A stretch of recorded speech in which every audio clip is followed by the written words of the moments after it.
I'm Ryan Brath, the gear editor for Skratch, and this is Bench Tested, where we dive into the latest gear and fitting technology to find out what's going to work best for your game.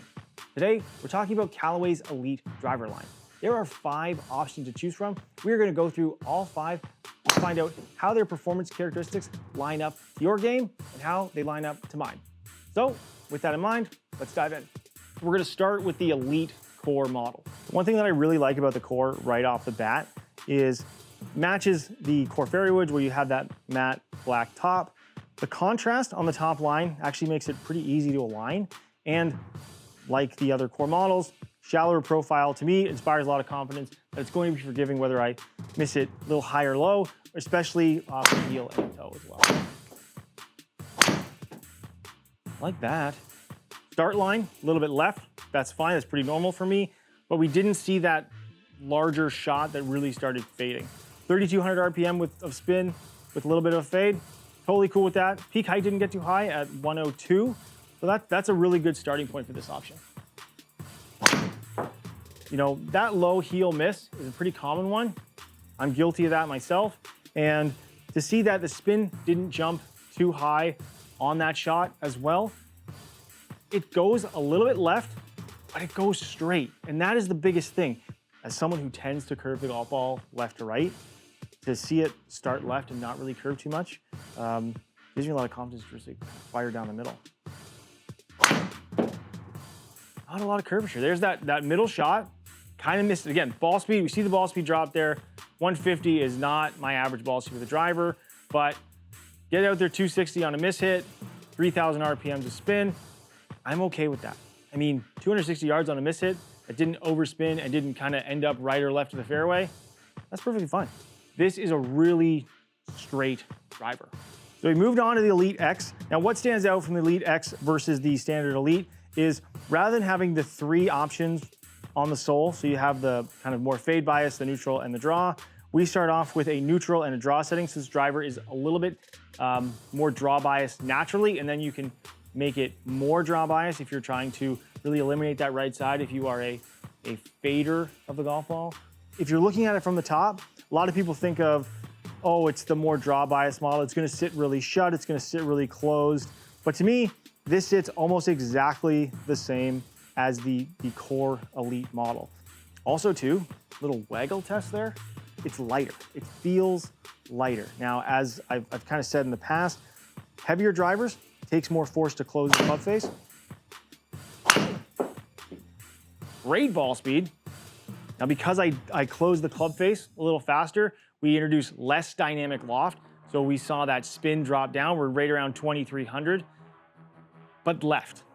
Great distance, nearly 290 yards, 265 yards in the air. I would take that all day down the middle of the fairway. To see it go left and really feeling like that club wants to close faster, this is probably not the model for me. But if you're that golfer who tends to miss to the right, there's your shot right there. And again, kind of like the core model, we didn't see a lot of curvature. It started left, didn't see it dive down to the left, we didn't see it come back to the right. It just kind of went left and stayed there. So it's creating a very stable ball flight. It's just for me, getting first shot, down that left side, I want to see if that happens again. Carry distance on that is very consistent. You could get this thing, for those golfers who really struggle with the right, you could make this thing ultra draw bias. For me, more in the neutral setting, we're still seeing that left bias, but that's an impressive driver. Really, honestly, this thing is a slicer's dream. So we saw how straight the core model was. We saw how much more left bias the X was. We're doing something a little bit different. We're gonna go opposite. We're gonna go triple diamond.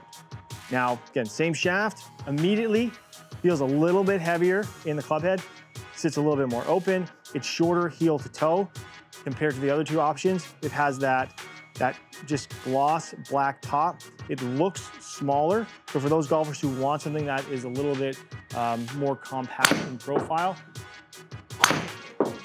straighter, didn't have that left shot, a little bit of curvature left to right, but we did see lower spin, right? I did not expect to see that drop so quickly, but we went from 24, 2,300, 2,000 or 2,100, right? Fair number.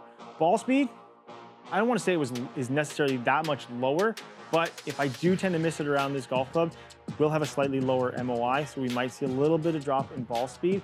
But the thing that stands out is we're not seeing a lot of curvature. Whether it be the core, the X, first shot with the triple diamond here, we're not seeing all that extra curvature. And I think that really comes down to the AI that they use in the club face design, because each one is optimized for each player group using tens of thousands of iterations to figure out which ones are going to work, which ones are from their modeling, which ones are going to work for certain player types. But everything there worked really well. We've eliminated the left side going from the X into the triple diamond, which is exactly what we expect to see. And we dropped a bunch of spin. Let's see if we can do it again. This driver, because of the way that it's designed, that's where it's going to stand out, is we see the spin jump on that low heel strike. Launches a little bit lower, we're going to see that spin pop up a little bit, and we're going to see a little bit more curvature. It's so hard as a golfer to try and eliminate ego, right? Everyone loves the look of a blade, everyone loves the look of a small iron or a compact golf club, but a lot of times we realize that technology is going to benefit us. Now there is a lot of technology in this club head, but for me, it might just be that, yes, off the middle, that lower spin is gonna help a lot, but the dispersion around the face means that I need to just go something with a little bit more forgiveness. So here we are with what I hope is the best combination of what I've hit so far, is something that's going to be a little bit lower spin, but offer that draw bias for myself, who tends to, how do you say it nicely, tends to fade the ball more often than not. We're seeing that spin 2,900, but 262, 277, that's okay. That's really good. The way that Callaway designs their driver faces is unique to them. And I think this is where this technology really stands out for golfers who tend to miss around the club face. Again, I tend to be a little bit more heel biased, but to see this kind of shot and not see as much curvature, for me, inspires a lot of confidence to know that I'm not going to see those huge misses, especially once I get into the model that's going to work best for me. It still fades.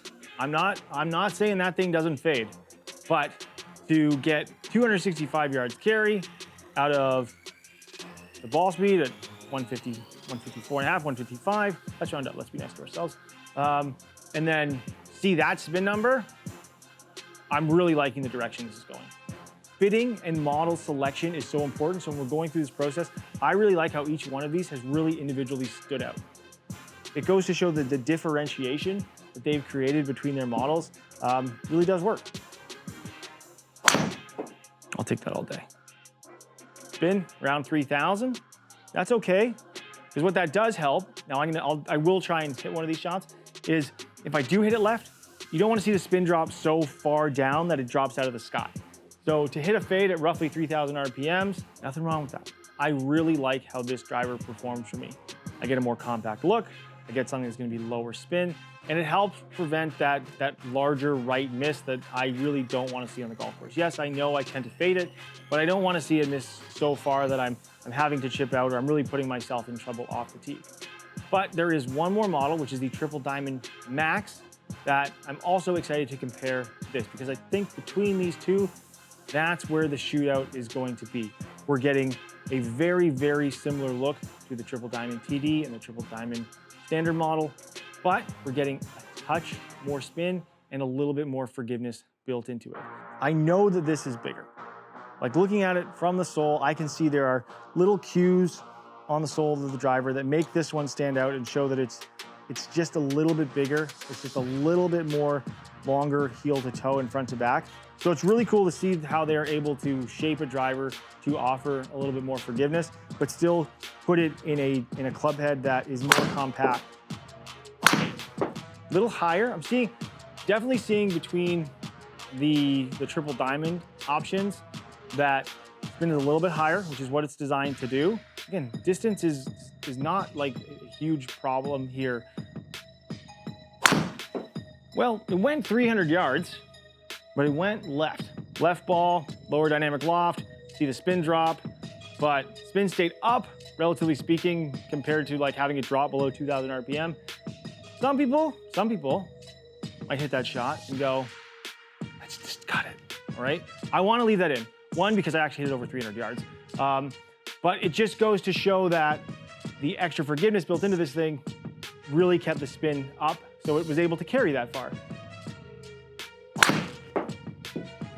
2,300 RPM spin. Ball speed dropped because I mishit it.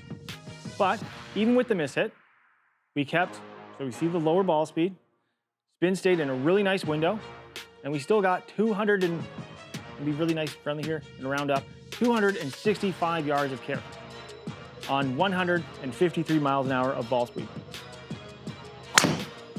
Oh, fastest ball speed, 3,000 RPM, 266 carry. I think this is the one. I'm okay seeing that amount of spin, knowing that if I hit that left shot, we keep that spin a little bit higher. We're looking at the Elyte series. If you're looking for something that's left biased, we proved that pretty easily, that the X is going to be something that's going to stand out for you. If you're looking for maximum forgiveness and a lot of speed on those heel and toe shots, when you get that extra forgiveness, the core model really stands out. You hit it off the middle, you tend to miss left, and you want something that's going to create some fade bias, triple diamond, it's your ticket, all right? If you are someone that wants that more compact look, wants a little bit more heel bias, still wants that low spin performance, triple diamond, TD. Now, if you're someone like me and you are looking for a little bit of extra forgiveness, you don't mind that little bit of extra spin that's going to help you hit those fairways, then triple diamond max is going to be the one for you. Now, saying all of that, this is where driver segmentation is so important when it comes to your fitting. People ask all the time, why are there so many models? Well, I just proved exactly why. Not every single one is going to work for me. They're not designed to work for me. So hopefully, when you're going through your fitting and you're looking at your driver options, you're going to really pick the ones and you're going to work with your fitter to find out which ones are going to work best for your game to not only give you the most optimal distance, but really help reduce those misses as well. So you hit more fairways, you are getting more distance more often, and hopefully helps shoot some lower scores as well.